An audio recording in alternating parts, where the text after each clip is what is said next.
Hello friends, welcome to civil success point. आज हम गंगा और यमुना तंत्र को पढ़ने के बाद नयार उपतंत्र पढ़ेंगे। यानी कि मैं आपके सामने आज उत्तराखंड का एक टॉपिक और लेकर के आई हूँ। इससे पहले की वीडियो में मैंने गंगा तंत्र और यमुना तंत्र को बहुत अच्छे से समझाया, ग्राफिकली मेथड से समझाया, ताकि आपको समझ में आ पाए कि कौन सी नदी कहाँ से निकल रही है, कौन सी नदी किस में किस साइड से मिलती है, यानी कि राइट साइड से मिलती है, लेफ़्ट साइड से मिलती है। तो इस तरह से आपको समझने में आसानी होगी। तो मैं इस तरह से ही समझाती हूँ ताकि ग्राफ के ज़रिए आपको अच्छे से समझ में आ पाए। तो इससे पहले नयार उपतंत्र से पहले आपने अगर गंगा यमुना तंत्र की वीडियो नहीं देखी है तो उसको आप अच्छे से देख लेना, क्योंकि नयार जो नदी है वो गंगा में मिलती है देवप्रयाग के बाद बाईं छोर से। तो इसी के बारे में आज हमने पढ़ना है कि नयार जो नदी है वो एक्चुअल में नयार नदी कहाँ से निकल रही है। तो इस चीज़ को पढ़ने से पहले आप अगर गंगा का जो वीडियो है वो देख लेंगे तो आपको बेटर समझ में आ पाएगा। तो टॉपिक को शुरू करने से पहले अगर आपने अभी तक चैनल को सब्सक्राइब नहीं किया तो चैनल को सब्सक्राइब ज़रूर कर लें और बेल प्रेस ज़रूर कर लें, ताकि आपको रेगुलर वीडियोस की नोटिफिकेशन मिल सके। देखिए, बेल प्रेस करने से ये होता है कि मैं जो भी अभी नई वीडियो लेकर के आऊँगी तो आपको नोटिफिकेशन मिल जाएगी और आप हर वीडियो को देख पाएंगे टाइम टू टाइम।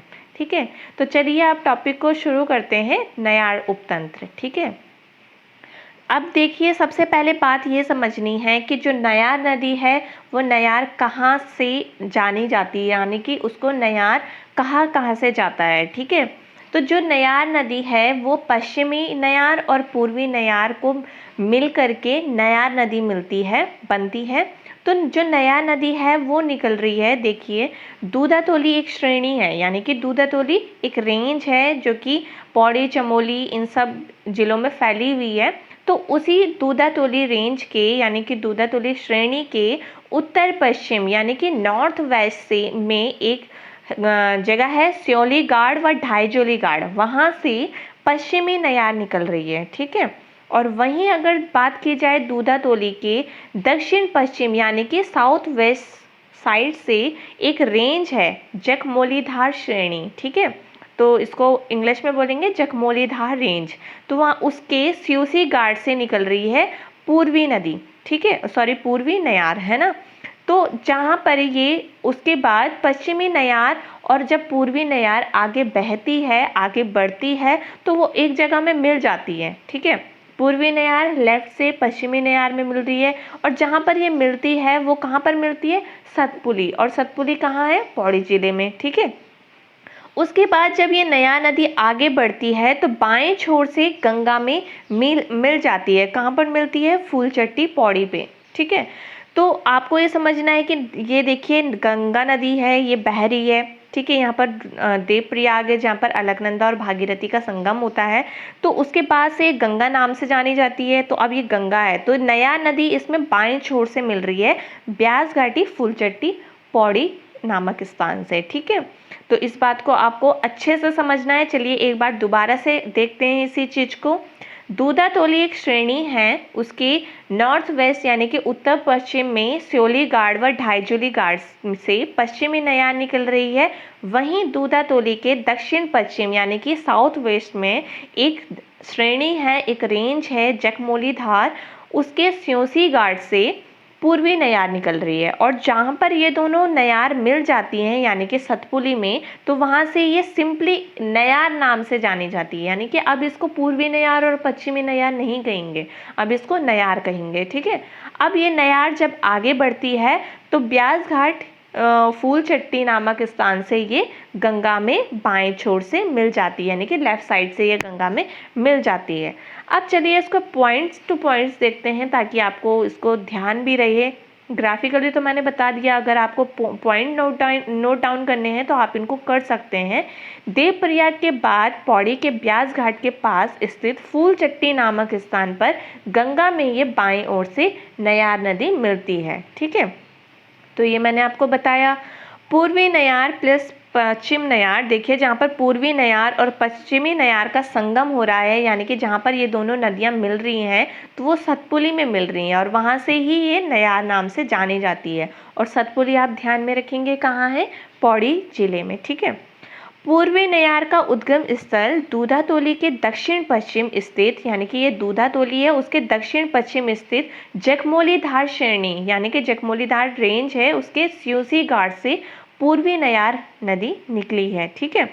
उसके बाद पश्चिमी नयार का उद्गम स्थल की बात की जाए तो दूधातोली के उत्तर पश्चिमी, यानी कि दूधातोली है, ये दूधातोली है, इसके उत्तर पश्चिमी में स्योली गाड़ व ढाईजोली गाड़ से पश्चिमी नयार निकली है, ठीक है। तो ये 2 पॉइंट है नयार नदी से।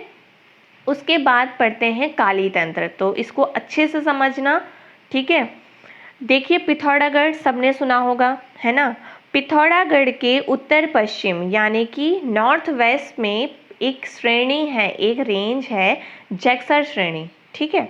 जैक्सर श्रेणी के पूर्व में एक पूरब से काली नदी निकल रही है, कहाँ पर से, काला पानी नामक स्थान से, ठीक है। नाम याद रखेंगे, काला पानी, ठीक है। उसी में ही काली नदी जब आगे बढ़ती है तो उसी में ही जैक्सर श्रेणी के पश्चिम साइड से, यानी कि जैक्सर श्रेणी के वेस्ट साइड से सबसे पहले जो है काली नदी में राइट साइड से कोठ्यांगती उपतंत्र यानी कि कोठ्यांगती नदी मिलती है, ठीक है। अब उपतंत्र इसलिए लिखा रहता है क्योंकि इसके बीच जो है सहायक नदियां हैं बहुत सी जो कि कोठ्यांगती में मिलती हैं, ट्रिब्यूटरीज हैं। उसके बाद जब काली नदी आगे बढ़ती है तो इसमें मिलती है पूर्वी धौली गंगा, ठीक है। पूर्वी धौली गंगा के बाद जब काली नदी और आगे बढ़ती है तो इसमें राइट साइड से मिलती है गौरी गंगा, ठीक है, जो निकल रही है मिलम हिमनस से, जौलजीबी पिथौरागढ़ से। उसके बाद ये काली नदी जो है वो चंपावत में एंटर कर जाती है। चंपावत में एंटर करने के बाद इसमें उत्तराखंड की सबसे अंतिम नदी यानी कि लधिया नदी चूका चंपावत में मिलती है और इसके बाद ये नदी आगे बढ़ने के बाद टनकपुर पूर्णागिरि पर्वत के पास से नेपाल में प्रवेश कर जाती है, यानी कि राज्य से बाहर हो जाती है। तो इसको आपको अच्छे से समझ में आ गया होगा कि मैं क्या समझाना चाह रही हूँ, किस तरह से जो नदियाँ हैं वो कहाँ से निकल रही हैं, है ना। तो इसको अच्छे से आप दोबारा से समझ लीजिए, ठीक है। जो काली नदी है वो कहाँ से निकल रही है, जो पिथौरागढ़ है उसके उत्तर पश्चिम में जैक्सर श्रेणी है, ठीक है। जैक्सर श्रेणी के पूर्वी साइड से काली नदी निकल रही है और कहाँ से निकल रही है, आप नाम याद रखेंगे, काला पानी नामक स्थान से, ठीक है। उसके बाद जैक्सर श्रेणी के ही पश्चिमी ढाल यानी कि वेस्ट साइड से एक उपतंत्र यानी कि एक नदी निकलती है कोठ्यांगती, ठीक है। कोठ्यांगती इसमें काली नदी में राइट साइड से मिल रही है। उसके बाद अगर बात की जाए पूर्वी धौली गंगा, काली नदी के बाद कोठ्यांगती के बाद आगे चल करके काली नदी में पूर्वी धौली गंगा मिल रही है जो कि स्यालपंथ के पास खेला नामक स्थान से निकली है, ठीक है। अभी मैं आपको पॉइंट टू पॉइंट बता दूंगी। उसके बाद आगे चल करके मिलन हिमनस से गौरी गंगा निकल रही है, ये भी काली नदी में राइट साइड से यानी कि दाएं छोर से मिल रही है और यहाँ पर जहाँ पर इनका संगम होता है गौरी नदी का और काली नदी का वो होता है जौलजीबी पिथौरागढ़ में, ठीक है। उसके बाद एट लास्ट इसमें लधिया नदी मिलती है जो कि उत्तराखंड की सबसे अंतिम नदी भी है और ये मिल रही है चूका चंपावत में, ठीक है। उसके बाद काली नदी जो है टनकपुर में के पास पूर्णागिरि पर्वत के पास से नेपाल में एंटर कर जाती है और राज्य से बाहर हो जाती है। अब चलिए काली तंत्र को पॉइंट टू पॉइंट पढ़ते हैं। यह नदी पिथौरागढ़ के तिब्बत बॉर्डर के पास स्थित जैक्सर श्रेणी के पूर्वी ढाल, ठीक है, जैक्सर श्रेणी है जो उसके पूर्वी ढाल पर लिपुलेख के पास काला पानी नामक स्थान से निकली है। स्कंद पुराण में इसे श्यामा कहा गया है और इसके जल को पवित्र नहीं माना गया है। इंपॉर्टेंट फैक्ट है, इसके पवित्र जो काली नदी का जल है उसके जल को पवित्र नहीं माना गया है और इसे स्कंद पुराण में क्या कहा गया है, श्यामा। कोठ्यांगती उपतंत्र इसकी पहली सहायक नदी है जो कि जैक्सन श्रेणी के, बताया मैंने जैक्सन श्रेणी है उसके पश्चिमी ढाल से निकली है, ठीक है। अब उपतंत्र क्यों बोल रही हूँ मैं, क्योंकि कोठ्यांगती की सहायक नदियाँ भी हैं जो कोठ्यांगती में मिलती हैं, तो उसकी सहायक नदी यानी कि ट्रिब्यूटरीज हैं संगचुमना, निकुट और थुमका। नाम याद रखेंगे, संगचुमना, निकुट और थुमका।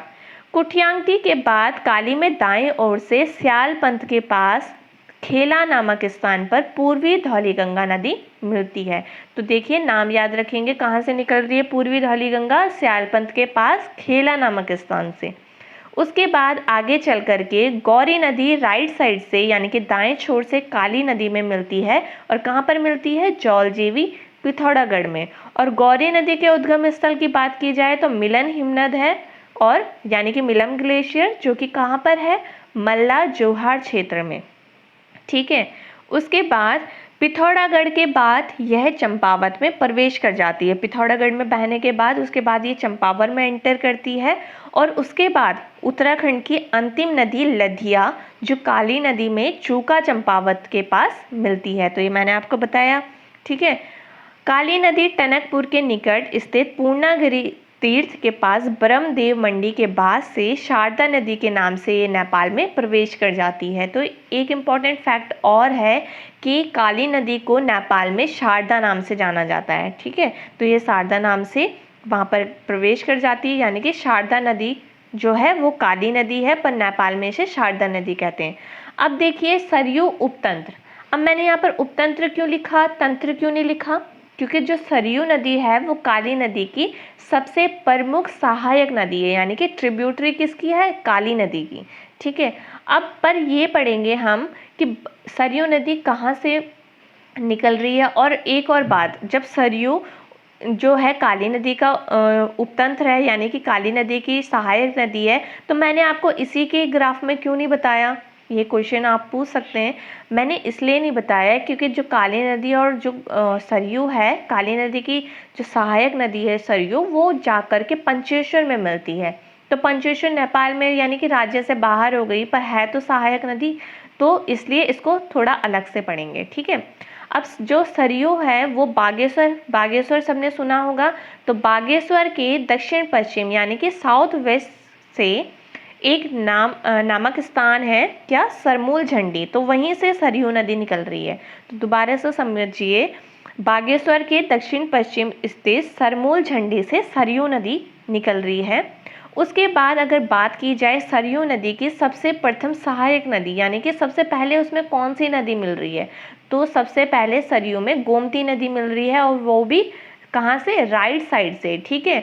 राइट साइड से निकल रही है। और कहाँ, किससे निकलती है गोमती नदी? डेबरा श्रेणी से, यानी कि डेबरा रेंज से। उसके बाद आगे चल करके सरयू में पनार नदी मिलती है। और पनार नदी कहाँ पर मिलती है? काकरीघाट अल्मोड़ा में। ठीक है। उसके बाद आगे चल करके पूर्वी रामगंगा, कौन सी? पूर्वी रामगंगा किस में मिलती है? सरयू में मिलती है। और कहाँ पर मिलती है? रामेश्वर तीर्थ पिथौरागढ़ में। और बात की जाए पूर्वी रामगंगा की, तो ये कहाँ से निकल रही है? पॉन्टिंग ग्लेशियर यानी कि पॉन्टिंग हिमनद से। और आगे चल करके सरयू नदी जो है वो पंचेश्वर नेपाल में काली नदी से मिल जाती है। ठीक है। कहाँ पर मिलती है? पंचेश्वर नेपाल में काली नदी से। तो इसको थोड़ा सा दोबारा समझ लीजिए। बागेश्वर से जो है सरयू नदी निकल रही है, और कहाँ पर से? उसके दक्षिण पश्चिम स्थित सरमूल झंडी से सरयू नदी निकलती है।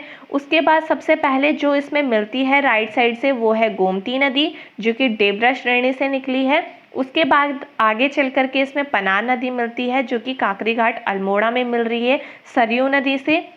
उसके बाद पूर्वी रामगंगा इसमें मिलती है, जो कि पॉन्टिंग हिमनद से निकल रही है। और कहाँ पर मिल रही है? रामेश्वर तीर्थ पिथौरागढ़ में। उसके बाद सरयू नदी आगे चल करके बढ़ती है, बहती है। उसके बाद ये पंचेश्वर नेपाल में काली नदी से मिल जाती है। तो आई होप आपको ये समझ में आया होगा। चलिए अब इसको पॉइंट टू पॉइंट देखते हैं।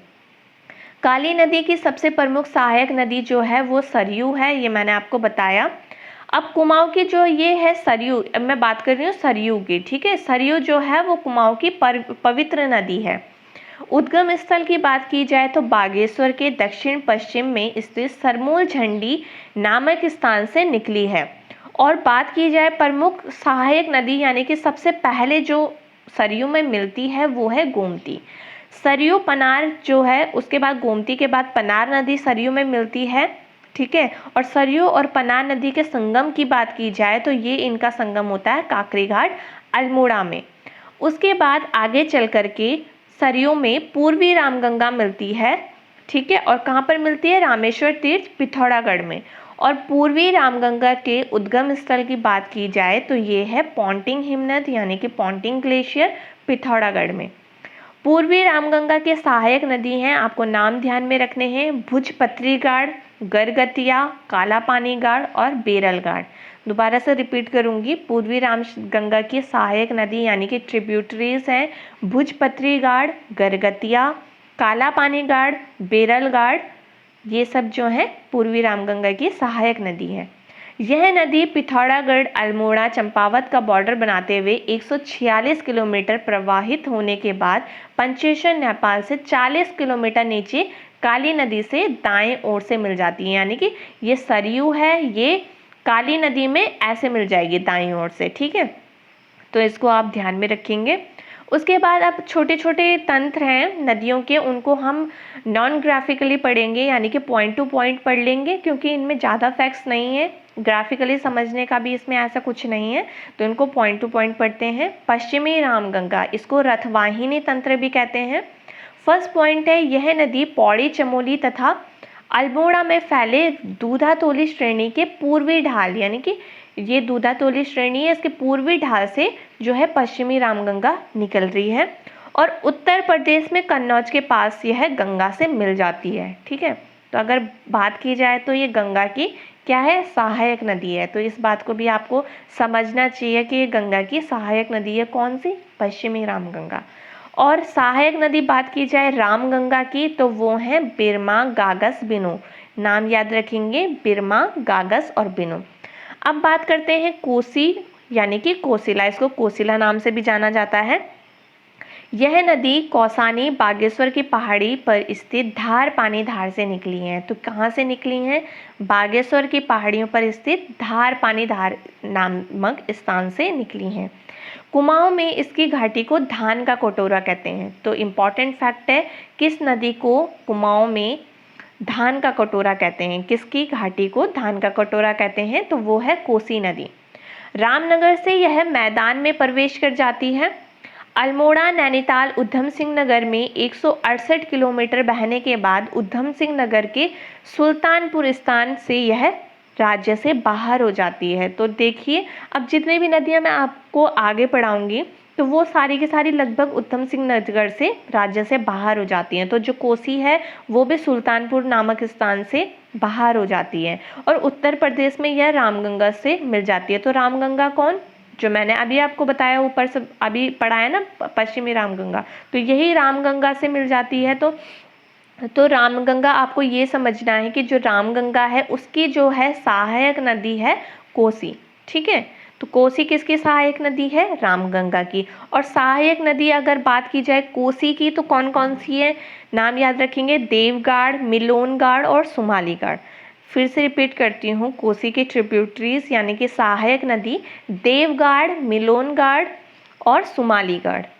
चलिए अब आगे बढ़ते हैं। दाबका नदी, बाकरा नदी, गोला, गार्गी नदी और देओहा नदी, नंदौर नदी, इन सब के बारे में पढ़ेंगे। छोटे छोटे फैक्ट्स हैं, एक दो पॉइंट्स हैं और लगभग सारी ही नदियां जो हैं ये दाबका नदी, कोसी नदी से, ठीक है, ध्यान में रखेंगे। कोसी नदी, दाबका नदी, बाकरा नदी, गोला नदी, उसको गार्गी नदी भी कहते हैं, देओहा नदी और नंदौर नदी, ये सारी की सारी जो नदियां हैं वो उधम सिंह नगर से राज्य से बाहर हो जाती हैं, ठीक है। तो चलिए दाबका नदी के बारे में पढ़ते हैं।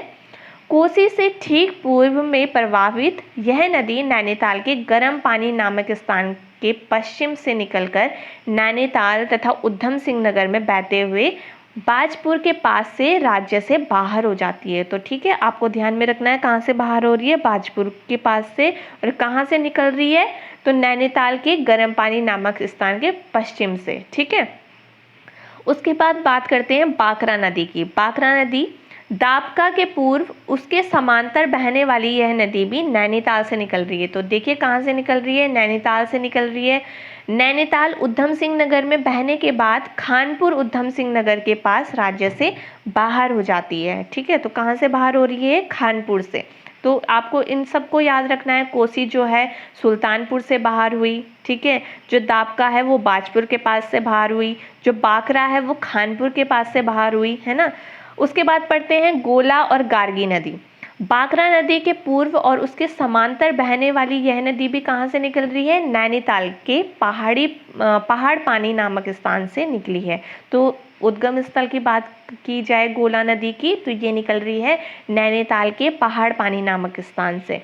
नैनीताल उधम सिंह नगर में बहने के बाद किच्छा उधम सिंह नगर के पास राज्य से ये बाहर हो जाती है। तो गोला नदी कहाँ से बाहर होती है? उधम सिंह नगर के किच्छा नामक स्थान से, ठीक है। उसके बाद बात करते हैं देओहा नदी की। तो गोला नदी के पूर्व और उसके समांतर बहने वाली नदी भी नैनीताल से निकलकर उधम सिंह नगर में बहते हुए राज्य से बाहर हो जाती है। तो देखिए ये भी नैनीताल से निकल रही है और उधम सिंह नगर में बहते हुए राज्य से बाहर हो जाती है, ठीक है। लास्ट पढ़ेंगे हम नंदौर नदी के बारे में। तो ये नैनीताल की चोर गलिया के पास देओहा नदी से निकलकर यह नदी नानक सागर में समाहित हो जाती है, ठीक है। तो कहाँ हो रही है, कहाँ से बाहर निकल रही है? ये नानक सागर उधम सिंह नगर में ये समाहित हो जाती है, ठीक है। अब चलिए कुछ इम्पॉर्टेंट क्वेश्चंस के बारे में बात करेंगे। कुछ 20 क्वेश्चंस है, 20 MCQs हैं, तो इनके बारे में हम देख लेते हैं। नदी से ही रिलेटेड सारे क्वेश्चंस हैं। कुछ आपको इजी भी लगेंगे, क्योंकि देखिए जो आपको जिनके बारे में पता होता है, जिन क्वेश्चंस के बारे में आपको पता होता है, वो आपको इजी ही लगते हैं, वो आपके लिए इजी होते हैं। पर हमेशा इन बातों को ध्यान में रखिए कि बहुत से एस्पायरेंट्स ऐसे हैं जो पहली बार एग्ज़ाम में बैठते हैं। उनके लिए जो है हर चीज़ जो है नई नई होती हैं, नई चीज़ें उनको देखने को मिलती हैं, नई चीज़ें पढ़ने को मिलती हैं। जिन्होंने बहुत ज़्यादा पढ़ लिया है उत्तराखंड का, तो उनके लिए तो ये चीज़ें ईजी ही होंगी। तो हमेशा ऐसा मत समझिए कि क्वेश्चन तो बहुत ईजी है। देखिए जो क्वेश्चन आपको आता है वो आपके लिए ईजी होगा, पर जो आप वही क्वेश्चन अगर दूसरे को नहीं आएगा तो उसके लिए तो टफ हुआ ना। तो इसलिए हर क्वेश्चन, जो भी क्वेश्चन है वो छोटा बड़ा नहीं होता। तो इसलिए हर क्वेश्चन को अच्छे से करिए, अच्छे से समझिए और अच्छे से ही एग्ज़ाम में टिक करना होता है। देखिए कुछ क्वेश्चन आपको अगर बहुत इजी लगते हैं ना, तो ओवर कॉन्फिडेंस में वो गलत भी हो जाते हैं, ठीक है। तो इसलिए कभी भी ऐसा मत समझिए कि ये क्वेश्चन ईजी है, ये क्वेश्चन टफ है। तो चलिए क्वेश्चन को शुरू करते हैं। फर्स्ट क्वेश्चन है, भागीरथी नदी निकलती है ए ऑप्शन है गौमुख से, बी गंगोत्री से, सी तपोवन से और डी विष्णुप्रयाग से। तो इसका जो सही आंसर हो जाएगा ए गौमुख से, ठीक है।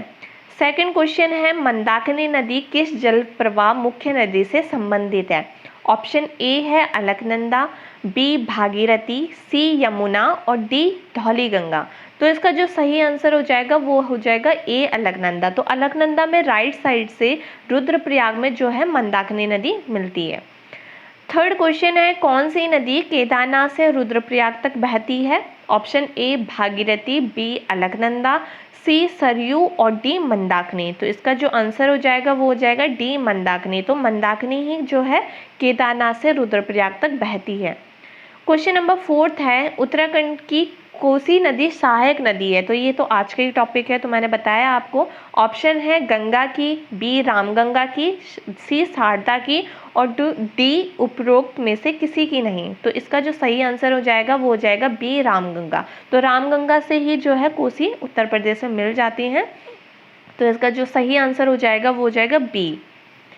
क्वेश्चन नंबर 5 है, टिहरी बांध किन नदियों के संगम पर स्थित है? ऑप्शन ए अलकनंदा एवं मंदाकिनी, बी ऑप्शन है भागीरथी एवं भिलांगना, सी ऑप्शन है भागीरथी एवं अलकनंदा और डी ऑप्शन है काली एवं टोन्स। तो इसका जो सही आंसर हो जाएगा वो हो जाएगा भागीरथी एवं भिलांगना। तो यहाँ पर जहाँ पर इन दोनों नदियों का संगम होता है उसको गणेश प्रयाग कहते हैं, यानी कि पुराना टिहरी। पर अब यहाँ पर टिहरी बांध का निर्माण हो चुका है, ठीक है। अब क्वेश्चन नंबर 6 है, जानवी किस मुख्य नदी से संबंधित है? देखिए जानवी का दूसरा नाम जाड़गंगा भी है, कभी जाड़गंगा भी आ सकता है। इसके ऑप्शन है अलकनंदा, बी भागीरथी, सी यमुना और डी कोसी। तो जो जाड़वी यानी कि जाड़गंगा है वो भागीरथी की मुख्य नदी है। तो इसका जो आंसर है वो है बी। क्वेश्चन नंबर 7 है, विरई गंगा के अवरुद्ध हो जाने से बनी गौना झील कितने वर्षों तक रही? ए ऑप्शन है 84 वर्ष, बी 62 वर्ष, सी 49 वर्ष और डी है 77 वर्ष। तो इसका जो आंसर है वो बी हो जाएगा, 62 वर्ष। ठीक है। काली और गौरी नदियों का संगम हुआ है, तो ये तो आज का ही टॉपिक है। ऑप्शन है जौलजीवी, बी दीदीहाट, सी मुनस्यारी और डी टनकपुर। तो इसका जो सही आंसर हो जाएगा वो हो जाएगा जौलजीवी, पिथौरागढ़ में। ठीक है, तो ए ऑप्शन इसका बिल्कुल सही है। क्वेश्चन नंबर 9 है, कुमाऊं क्षेत्र की सबसे पवित्र नदी? काली शारदा, बी गोमती, सी पूर्वी धौलीगंगा और डी ऑप्शन है सरयू। तो कुमाऊं क्षेत्र की सबसे पवित्र नदी जो है डी सरयू है। इसका जो आंसर हो जाएगा वो हो जाएगा डी। क्वेश्चन नंबर 10 की बात करते हैं, किस स्थान से भागीरथी को गंगा के नाम से जाना जाता है? विष्णुप्रयाग, देवप्रयाग, रुद्रप्रयाग या इनमें से कोई नहीं? तो देखिए, जहाँ पर अलकनंदा और भागीरथी का संगम होता है यानी कि देवप्रयाग, तो देवप्रयाग से ही इसको गंगा के नाम से जाना जाता है। तो इसका जो आंसर हो जाएगा वो बी हो जाएगा। ऑप्शन नंबर बी जो है इसका सही आंसर है, देवप्रयाग। क्वेश्चन नंबर 11 है, निम्नलिखित नदियों में से कौन सम्मिलित नहीं है या कौन सुम्मिलित नहीं है? यानी कि आपको बताना है कि ये इनकी सहायक नदी है या नहीं है। तो देखिए, पनार जो है वो सरयू की सहायक नदी है, तो ये बिल्कुल सही है। काली गंगा, तो उसकी गौरी गंगा सहायक नदी है। ठीक है। विष्णु गंगा, धौलीपुर, तो ये जो है सही है क्या? तो पहले 4th ऑप्शन देखते हैं, डी भागीरथी जाड़ गंगा। तो जाड़ गंगा का तो क्वेश्चन आया था अभी। जाड़ गंगा यानी कि जानवी जो है भागीरथी की सहायक नदी है। तो डी ऑप्शन, ए ऑप्शन और बी ऑप्शन तो बिल्कुल सही है। पर जो विष्णु गंगा और धौली पूर्व लिखा है ये गलत है। जो धौली पूर्व है वो काली की सहायक नदी है। ठीक है, तो जो इसका जो आंसर हो जाएगा वो सी हो जाएगा, जो कि सुमेलित नहीं है। ठीक है। क्वेश्चन नंबर 12 है, गंगा राष्ट्रीय नदी घोषित की गई 15 अगस्त 2001 को, बी ऑप्शन है 26 जनवरी 2005 को, सी ऑप्शन है 4 नवंबर 2008 को और डी ऑप्शन है इनमें से कोई नहीं। तो जो सी ऑप्शन है इसका बिल्कुल सही हो जाएगा। गंगा राष्ट्रीय नदी घोषित की गई थी 4 नवंबर 2008 को। ठीक है। 13th क्वेश्चन है, नंदप्रयाग में किन नदियों का संगम है? ए अलकनंदा विष्णुगंगा, अलकनंदा मंदाकिनी, अलकनंदा पिंडर और अलकनंदा नंदाकिनी। तो इसका जो सही आंसर हो जाएगा वो हो जाएगा अलकनंदा और नंदाकिनी। तो डी ऑप्शन जो है बिल्कुल सही है। नंदप्रयाग में संगम होता है अलकनंदा और नंदाकिनी का। क्वेश्चन नंबर 14 है, बालगंगा निम्न में से किसकी सहायक नदी है? तो आपको बताना है कि जो बालगंगा है वो किसकी सहायक नदी है। भागीरथी की, ऑप्शन बी है भिलंगना की, सी मंदाकिनी की और डी पिंडर की। तो देखिए, जो बालगंगा है वो भिलंगना की सहायक नदी है। ठीक है, तो इसका जो ऑप्शन हो जाएगा वो बी सही हो जाएगा। भिलंगना की और भी सहायक नदी है, जैसे मेद गंगा, दूध गंगा, धर्म गंगा है ना, और एक है बाल गंगा। तो ये सारी की सारी जो है सहायक नदी हैं भिलंगना की। क्वेश्चन नंबर 15 की बात करते हैं, गोला नदी पर कौन सा शहर स्थित है? ऑप्शन ए, देखिए शहर की बात की जा रही है तो ऐसे क्वेश्चन पूछे जाते हैं और ऐसे आपको एमसीक्यूज में ही पता चलेंगे, तो एमसीक्यूज भी हमेशा अटेम्प्ट करने चाहिए। ऑप्शन ए है काशीपुर, बी चंपावत, सी हरिद्वार और डी हल्द्वानी। तो गोला नदी पर स्थित शहर है डी हल्द्वानी। इसका आंसर जो हो जाएगा वो हो जाएगा डी। ठीक है। क्वेश्चन नंबर 16 है, लदिया सहायक नदी है? तो ये आपको बताया मैंने आज ही। ऑप्शन ए है यमुना की, बी काली की, सी गंगा की और डी अलकनंदा की। तो ये लदिया नदी है जो वो है काली की सहायक नदी है। तो इसका जो ऑप्शन है वो बी सही हो जाएगा। और ये कहाँ पर मिल रही है? चूका चंपावत में, और ये ही उत्तराखंड की जो है अंतिम नदी भी है लदिया, और ये काली नदी से चूका चंपावत में मिलती है। ठीक है। शारदा काली नदी का उद्गम है पिंडारी, मिलम, कफनी या उपरोक्त में से कोई नहीं। तो इसका जो आंसर हो जाएगा वो हो जाएगा डी, उपरोक्त में से कोई नहीं, क्योंकि जो काली नदी है वो निकल रही है कालापानी नामक स्थान से। मैंने आज आपको अच्छे से डिटेल में बताया, आप उसको देख लेना। ठीक है। क्वेश्चन नंबर 18 है, अलकनंदा और निम्न में से किस नदी का संगम नंदप्रयाग में होता है? ऑप्शन ए है भागीरथी नदी, बी विष्णुगंगा नदी, सी मंदाकिनी नदी और इनमें से कोई नहीं। तो देखिए क्या पूछा गया है, क्वेश्चन को अच्छे से देख लेना। अलकनंदा और नंदप्रयाग का संगम कहाँ पर होता है? तो सॉरी, अलकनंदा और किस नदी का संगम नंदप्रयाग में होता है? तो किस नदी का होता है? तो नंदाकिनी का होता है ना। तो नंदाकिनी है ऑप्शन में? तो नहीं है, है ना। मंदाकिनी है, विष्णुगंगा है, भागीरथी है, पर नंदाकिनी नहीं है। तो इसका ऑप्शन जो हो जाएगा वो डी हो जाएगा, इनमें से कोई नहीं।